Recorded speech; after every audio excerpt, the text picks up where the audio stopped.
অসমৰ কেইবাটাও মানে মডেল কলেজ হৈছে এই মডেল কলেজবিলাকত আমাৰ বড়ো ভাষাৰ প্ৰবক্তা লেকচাৰাৰ বা প্ৰফেচাৰৰ মানে প্ৰয়োজন হয় কিয়নো যদি সঁচাকৈ আমি মাতৃভাষা যদি আগুৱাই লৈ যাব হ'লে আমাৰ এই দিশতো আমি শিক্ষক নিযুক্তি দিব লাগিব যদি শিক্ষক নাথাকে আমাৰ মাতৃভাষাটো কেনেকৈ আমি আগুৱাই লৈ যাম আৰু স্কুলবোৰত বা যেনিবা প্ৰাইমাৰী লেভেলত হাইস্কুল লেভেলত যদি আমি শিক্ষক নিযুক্তি কৰিম আপাৰ লেভেলত হায়াৰ এডুকেশ্যনৰ কাৰণে যদি আমাৰ শিক্ষক নাথাকে তেতিয়াহ'লে আমাৰ পঢ়াবিলাক মানে আধৰুৱা হৈ থাকিব সেই গতিকে মডেল কলেজবিলাক যিহেতু যথেষ্ট উন্নত প্ৰযুক্তিৰ এটা ছিষ্টেমত মানে তেওঁলোকে এইটো গঠন কৰিছে গতিকে তেনে ক্ষেত্ৰত আমাৰ ল'ৰা ছোৱালীয়ে যাতে সুবিধা পায় মানে বাজেটৰ কিবা ছেশ্যন হ'ব তাত মানে তেওঁলোকে এইটো ধাৰ্য কৰে আৰু ইয়াক মানে আখৰে যদি পালন কৰে সেইখিনি আমি দাবী কৰিছোঁ আমাৰ কাৰ্বি আংলঙৰ লগতে মানে গোটেই আমাৰ যিমান মানে এপছো মানে ডিষ্ট্ৰিক্ট কমিটি আছে তাত হ'ব চেণ্ট্ৰেল কমিটিৰো ইয়াত মানে সহযোগ আছে আৰু লগতে ইয়াৰ লগতে আমাৰ ভগনী গণ সংগঠনবিলাকৰো মানে ইয়াত সহযোগ আছে আৰু ইয়াৰ আমাৰ যিবিলাক শিক্ষাৰ লগত জড়িত মানে আমাৰ ৱেল ইউজাৰবিলাক আমাৰ শুভাকাংক্ষীসকল তেওঁলোকে আমাৰ লগত আছে আৰু চবৰে উদ্দেশ্য একেই যে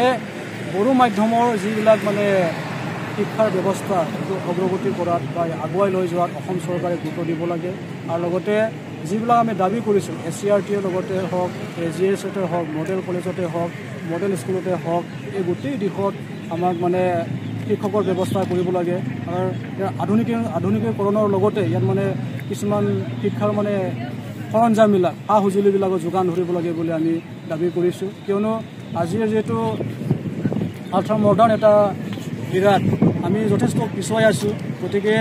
আমি কিছুমান সঁজুলিবিলাক কিছুমান টেকনিকবিলাক ডিজিটেল মানে কিছুমান প্ৰযুক্তিৰ শিক্ষাৰ ব্যৱস্থাবিলাক আমাৰ যাতে ভিতৰুৱা অঞ্চলৰ বড়ো মাধ্যমৰ বড়ো ল'ৰাসকলে পায় সেইখিনি আমি দাবী কৰিছোঁ আৰু ইয়াৰ উপৰিও আমাৰ ওচৰৰ পাজৰ যিবিলাক বিদ্যালয়সমূহ আছে তেওঁলোকৰো মানে সৰ্বাংগীন উন্নয়নৰ কাৰণে আমি দাবী কৰিছোঁ কিয়নো এই দাবী আমাৰ উচিত দাবী যিহেতু শিক্ষা সকলোৰে এটা অধিকাৰ আৰু লগতে 2020 বৰ্ষৰ যি মানে শিক্ষা নীতি ইয়াৰ জৰিয়তে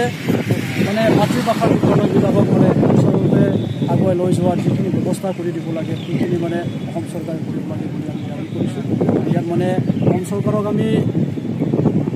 এইটোৱে দাবী কৰিম আমি তেওঁলোকৰ ওপৰত আমাৰ